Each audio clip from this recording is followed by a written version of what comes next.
Moisés, parte 5. Sexta praga, úlceras. O Todo-Poderoso esmaga 3 deuses egípcios. No livro de Malaquias, no capítulo 3, versículo 18, há uma palavra que descreve bem o que acontece durante os episódios das pragas lançadas pelo Senhor na terra do Egito. O texto diz: então vereis outra diferença entre o justo e o ímpio, entre o que serve a Deus e o que não serve. Êxodo capítulo 9, versículo 8 diz: então disse o Senhor a Moisés e a Arão: tomai os punhos cheios das cinzas do forno, e Moisés a espalhe para o céu, diante dos olhos de Faraó, e tornar-se-á em pó moído sobre toda a terra do Egito, e se tornará em sarna, que arrebente em úlceras nos homens e no gado por toda a terra do Egito. E eles tomaram a cinza do forno e puseram-se diante de Faraó. E Moisés a espalhou para o céu, e tornou-se em sarna, que arrebentava em úlceras, nos homens e no gado, de maneira que os magos não podiam parar diante de Moisés por causa da sarna, porque havia sarna nos magos e em todos os egípcios.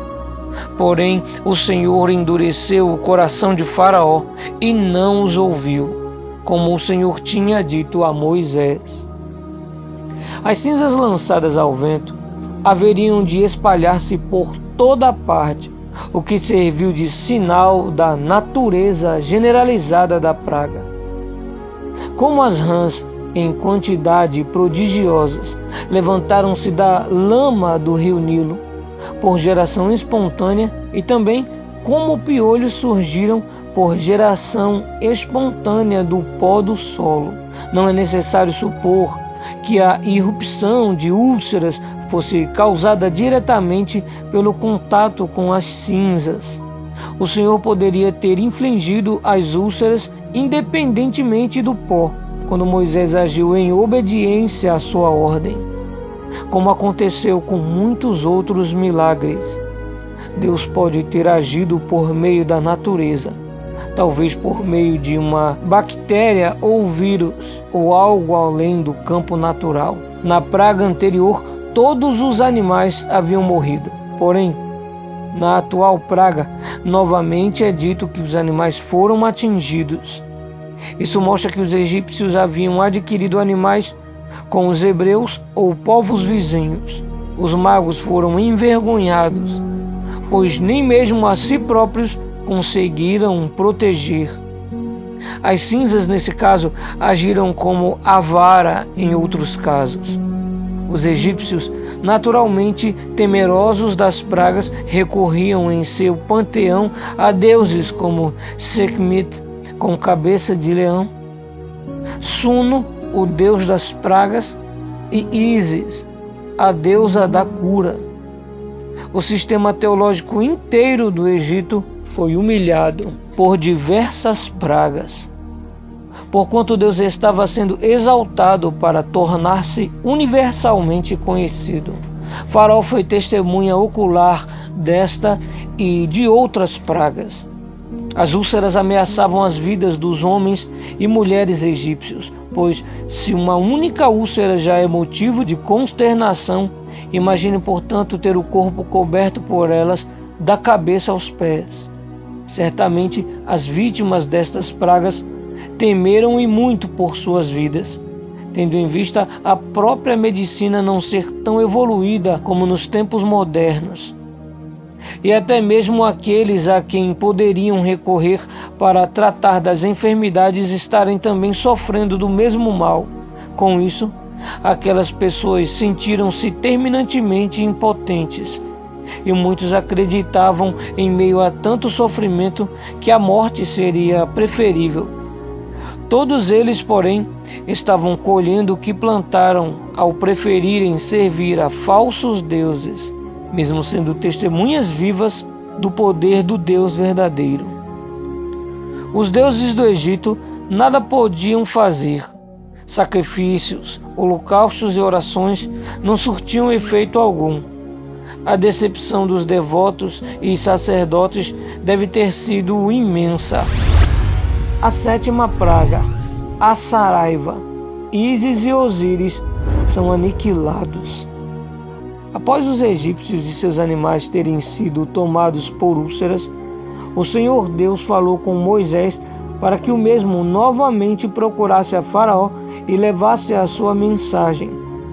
Êxodo capítulo 9, versículo 13 diz: Então disse o Senhor a Moisés: Levanta-te pela manhã cedo e põe-te diante de Faraó e dize-lhe: Assim diz o Senhor Deus dos Hebreus: Deixa ir o meu povo para que me sirva, porque esta vez enviarei todas as minhas pragas sobre o teu coração e sobre os teus servos e sobre o teu povo, para que saibas que não há outro como eu em toda a terra. Porque agora tenho estendido a minha mão para te ferir, a ti e a teu povo com pestilência, e para que sejas destruído da terra. Mas, deveras para isso, te mantive para mostrar meu poder em ti, e para que o meu nome seja anunciado em toda a terra.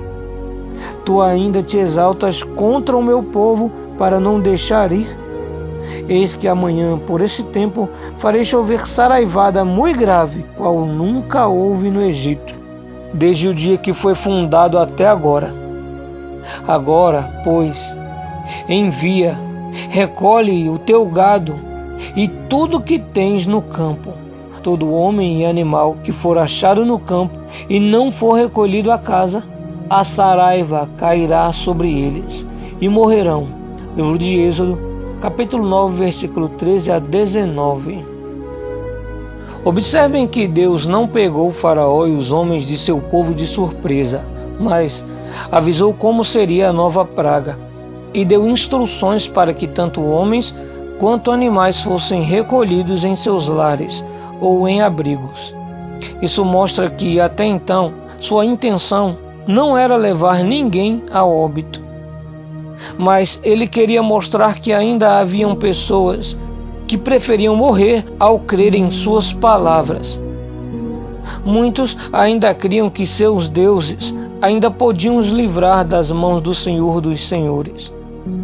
Todo este caos e destruição causados até agora servia para trabalhar no íntimo do povo egípcio, em suas mentes, em seus corações, porque os egípcios estavam afogados na idolatria e em costumes carnais que os afastava ainda mais do Criador.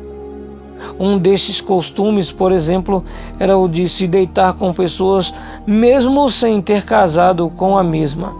Eles faziam isso próximo de se casarem e, caso o desempenho do parceiro ou parceira não fosse dos melhores, eles terminavam o relacionamento. Isso causou para os egípcios um grande problema social, onde muitas crianças eram geradas fora de um ciclo familiar adequado.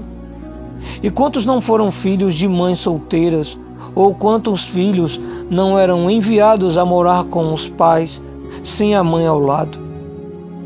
Essa questão, porém, teve um reflexo pesaroso na aplicação da última praga.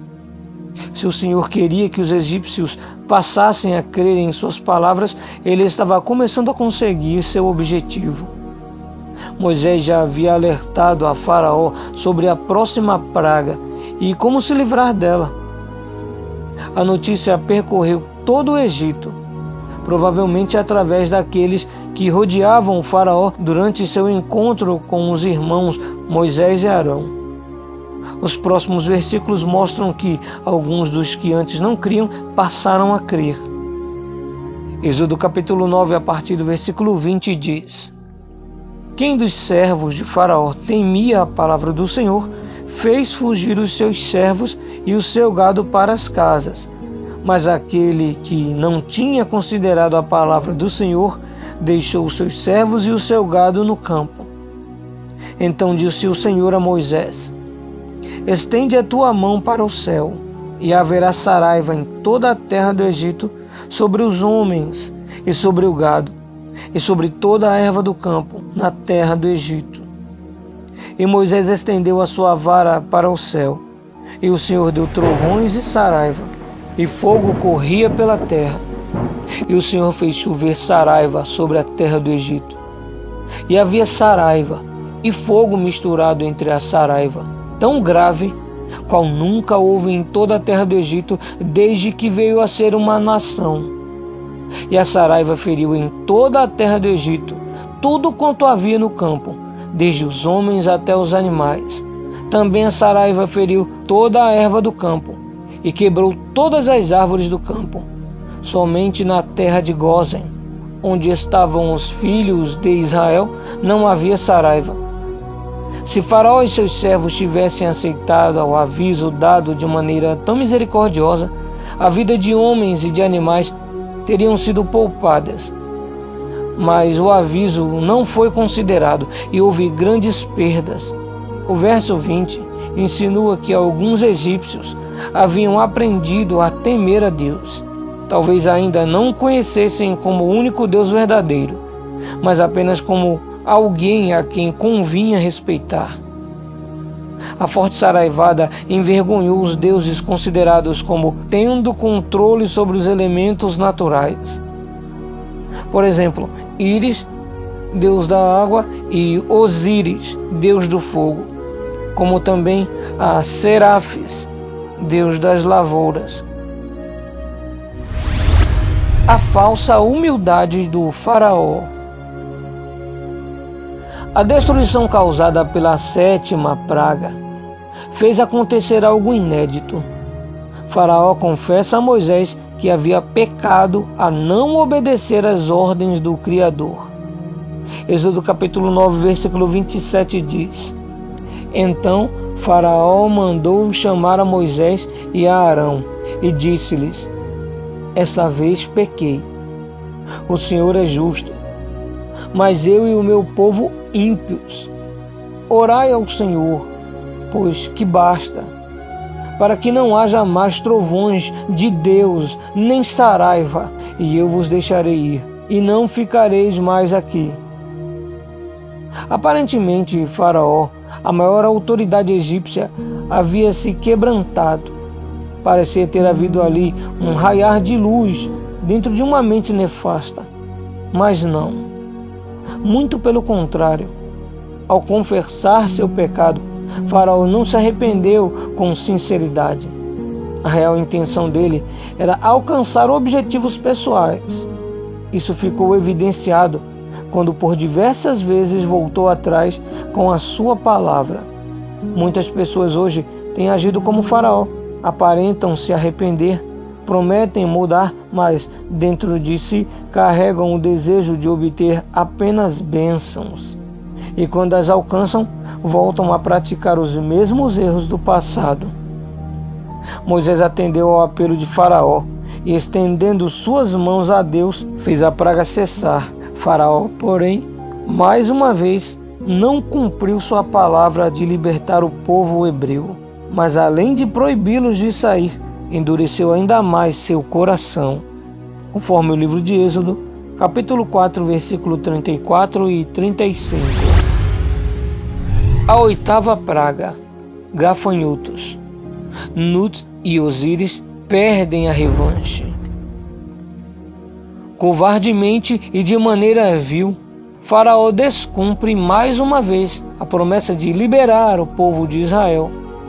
Vendo isso, o Altíssimo novamente lhe anunciaria uma nova praga e misericordiosamente lhe impõe uma condição na qual poderia até mesmo ficar livre dessa praga, caso obedecesse à ordem de deixar seu povo sair daquela terra. Quando na 7ª praga, Deus, através de Moisés, disse: Porque desta vez enviarei todas as minhas pragas sobre o teu coração, significava que, àquela altura, o coração de Faraó ficaria extremamente magoado. Com seu emocional abalado, tinha que suportar a reclamação de seus servos, família e povo, que, impotentes, nada podiam fazer. Com isso, as pragas passaram, como o Senhor havia dito, a afetar o seu coração. Isso explica o início do argumento de Deus no capítulo 10 de Êxodo, que diz: Depois disse o Senhor a Moisés: Vai a Faraó, porque tenho endurecido o seu coração e o coração de seus servos para fazer estes meus sinais no meio deles. Êxodo capítulo 10, versículo 1. Observe que, novamente, o Senhor toca na questão da dureza do coração. Essa dureza que Deus causara não foi como um poder lançado para endurecer o coração de Faraó, mas essa dureza crescia internamente a cada praga infligida por Deus como consequência do pecado da desobediência do Faraó. Portanto, essa dureza seria uma causa indireta, uma mágoa que crescia contra Deus e seu povo. Faraó, com isso, mostra o quanto era mau e injusto, pois o que ele deveria fazer era se arrepender e simplesmente obedecer à voz do Criador.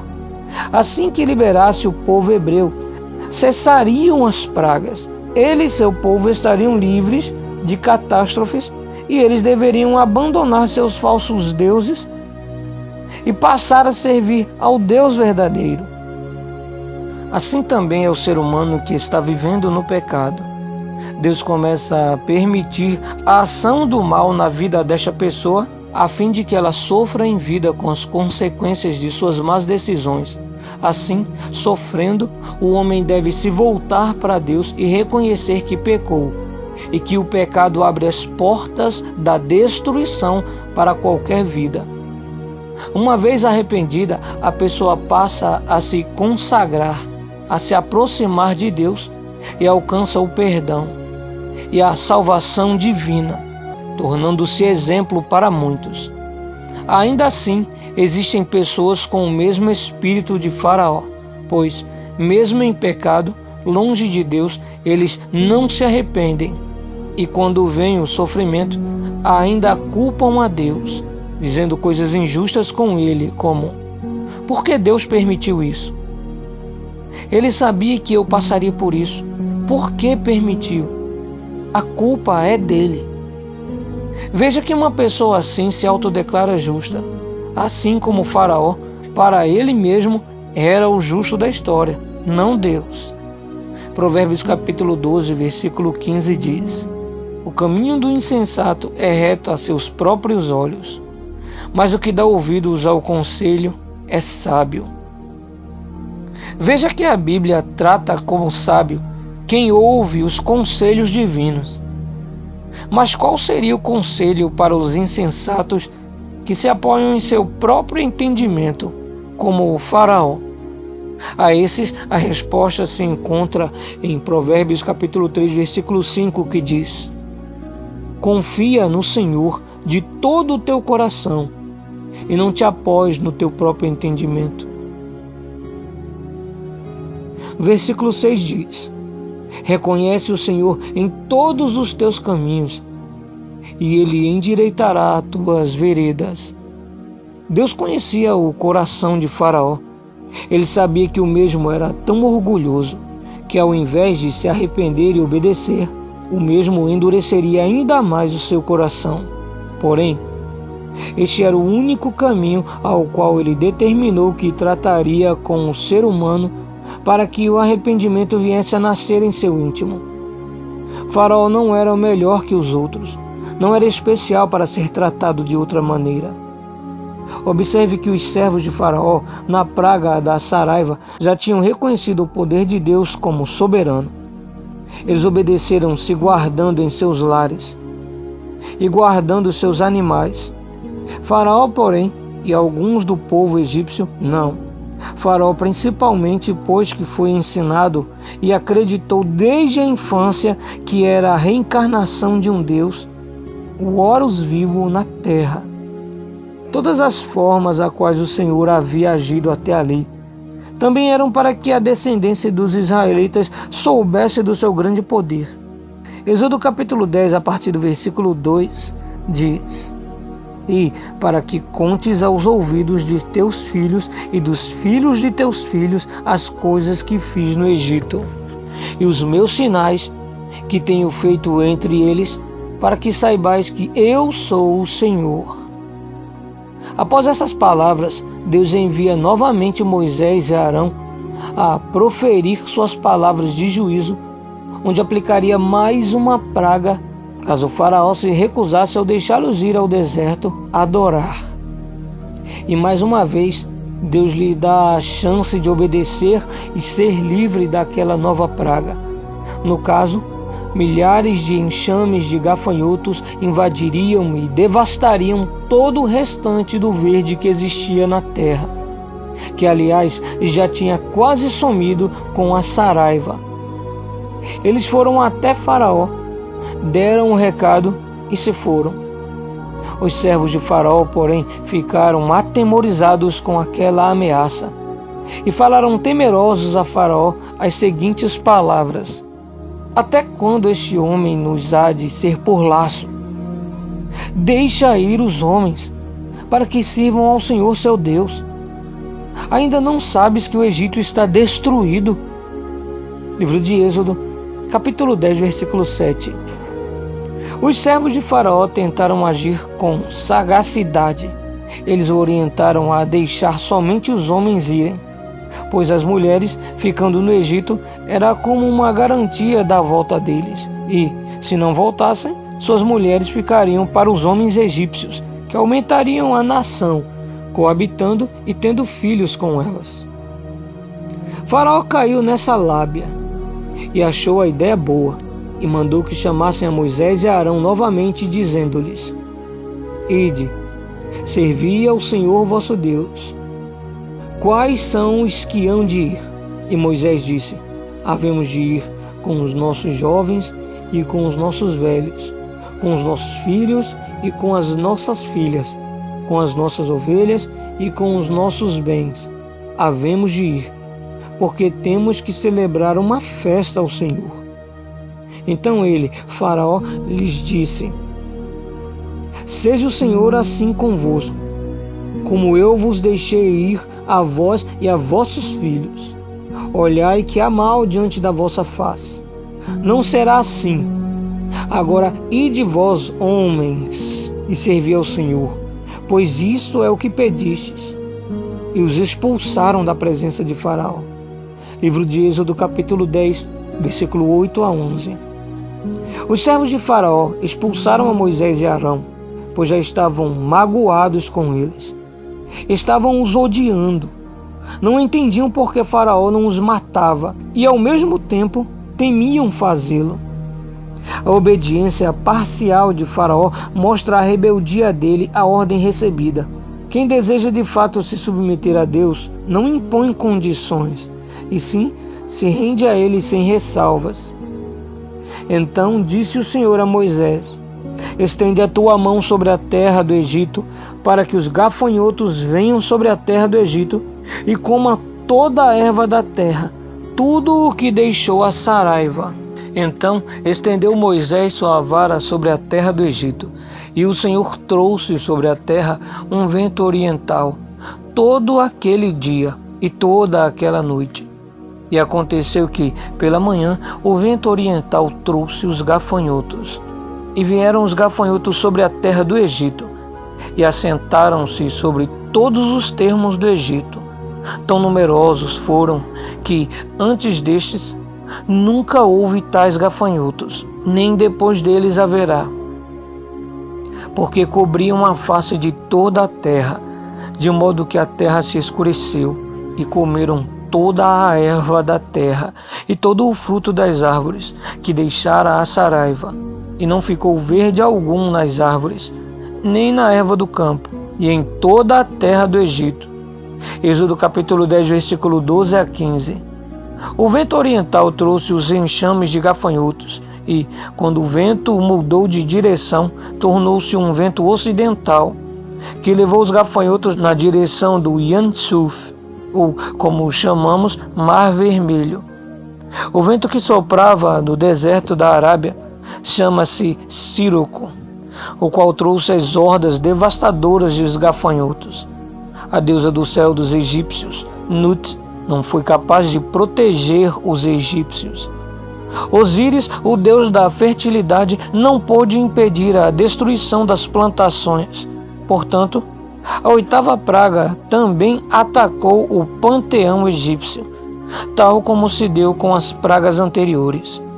O número de gafanhotos era tão grande que não se via o solo, pelo que este agora tinha apenas as cores dos gafanhotos.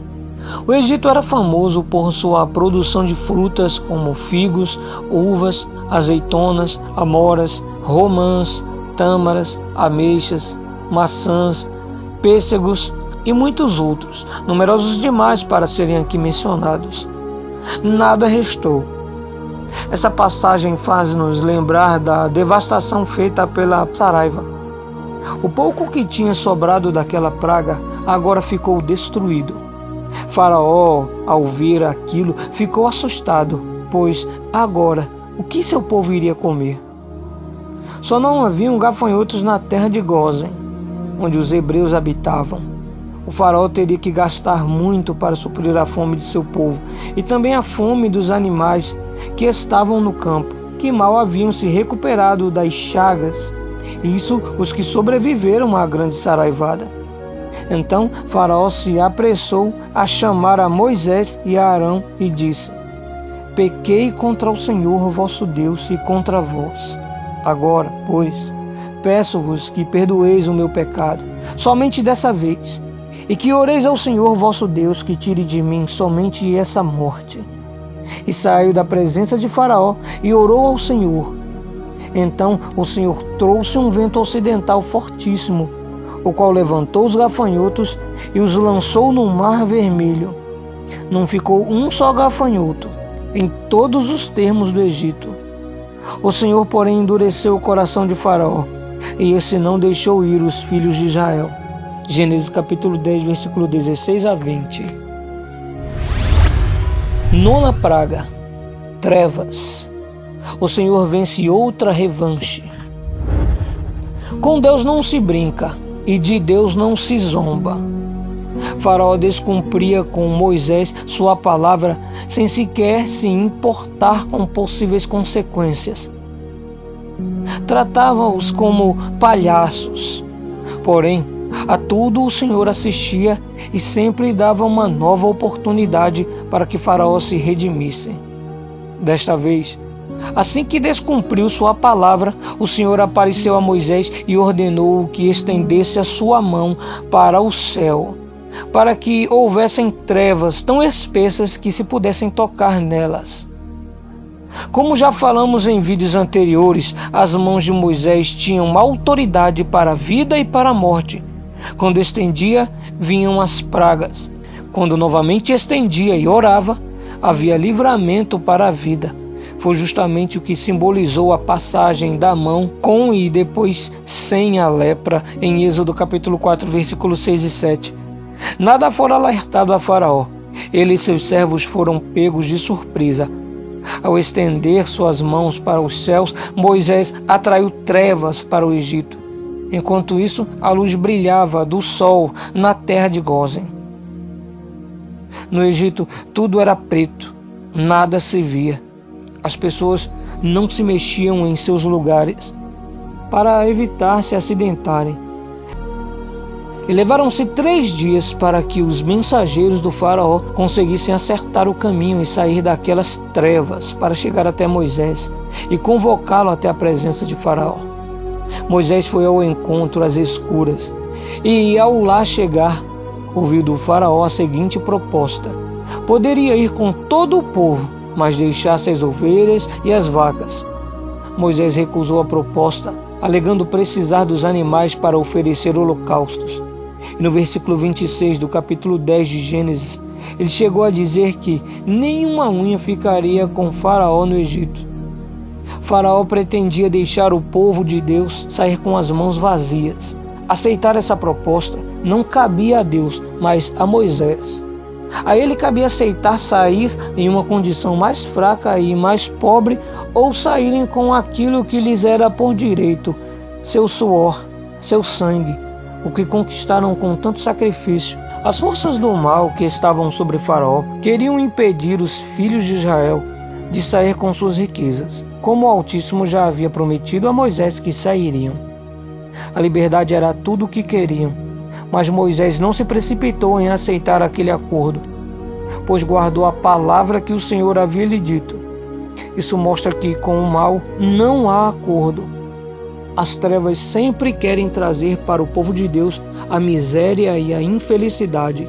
Já Deus, paz e prosperidade para toda a família.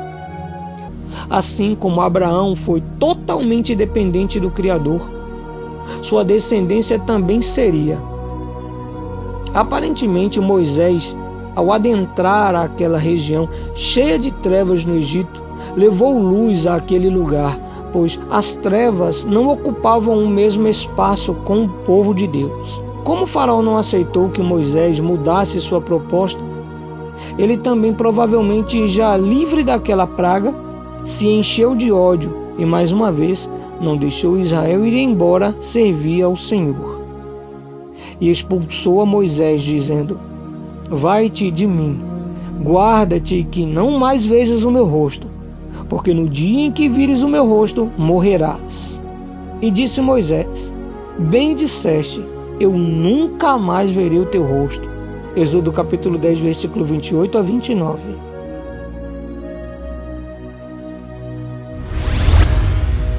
Deus anuncia a próxima praga a Moisés. E o Senhor disse a Moisés: ainda uma praga trarei sobre a Faraó e sobre o Egito, e quando vos deixar ir totalmente, a toda a pressa vos lançará daqui. Fala agora aos ouvidos do povo, que cada homem peça ao seu vizinho, e cada mulher à sua vizinha, joias de prata e joias de ouro. E o Senhor deu ao povo graça aos olhos dos egípcios.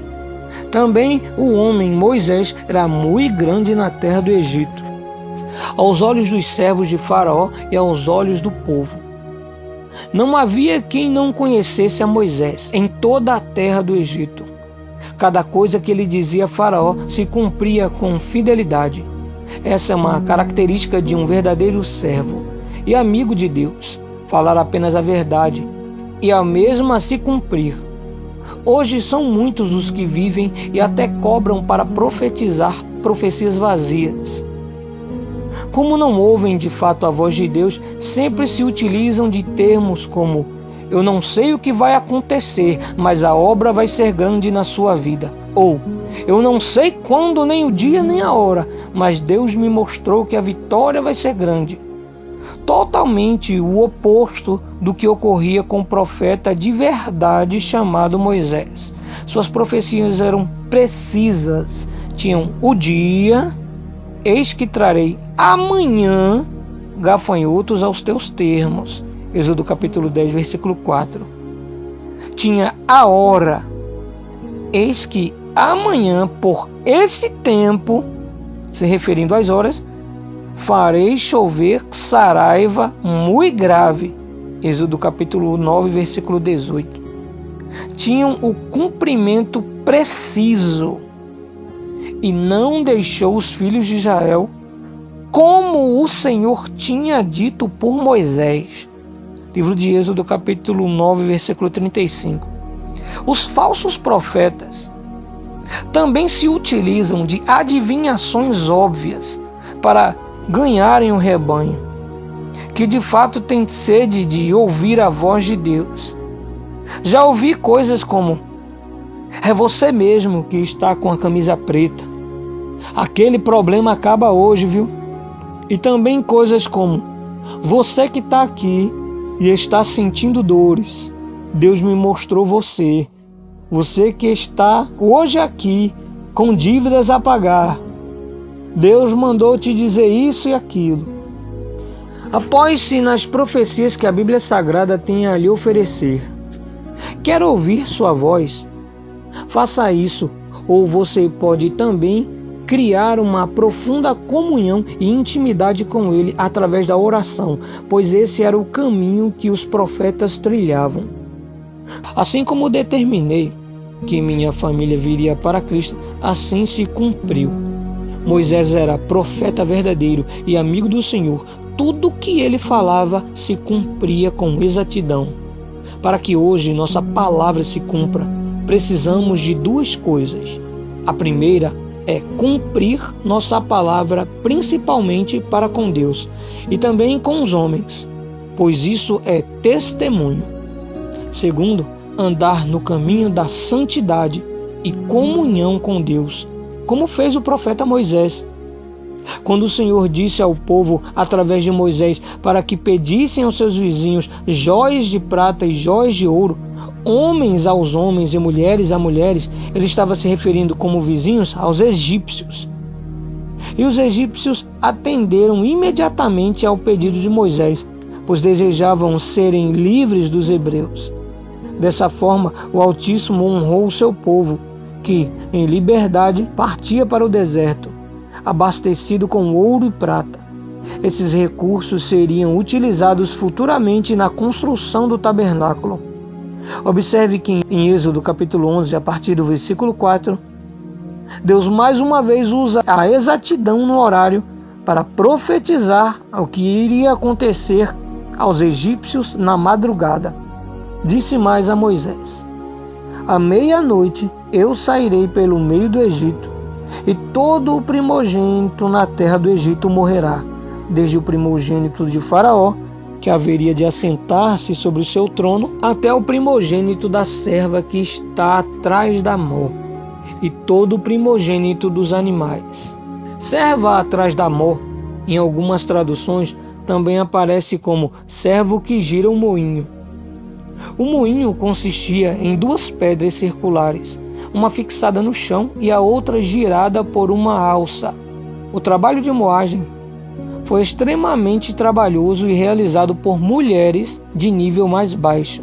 Já os primogênitos dos animais era necessário assim também se fazer, pois essa visita tem uma força especial em referência ao culto aos animais, que era universal no Egito. Cada distrito com seu próprio animal sagrado, adorado como manifestação ou representante da divindade tutelar local. Atingir esses animais com pragas era a forma do Criador dizer aos egípcios: não são eles deuses? Então por que não se livram a si mesmos das pragas? O Senhor continuou revelando a Moisés o que ocorreria após lançar a última praga. Ele afirmou que haveria grande clamor na terra do Egito, porém, na terra de Gósen, onde os hebreus estavam, nenhum cão moveria sua língua, tamanha paz e sossego que lá haveria. Agora, pela primeira vez, o Senhor finalmente garantiu a Moisés que após a morte dos primogênitos, Faraó os deixaria ir livres e que a dureza no coração de Faraó era para que se multiplicassem suas maravilhas na terra do Egito. Continua no próximo episódio. No próximo episódio, a instituição da Páscoa, a última praga, a morte dos primogênitos e a poderosa saída do Egito na épica passagem da travessia do Mar Vermelho. Você não pode perder. Guerreiro Universal, até mais.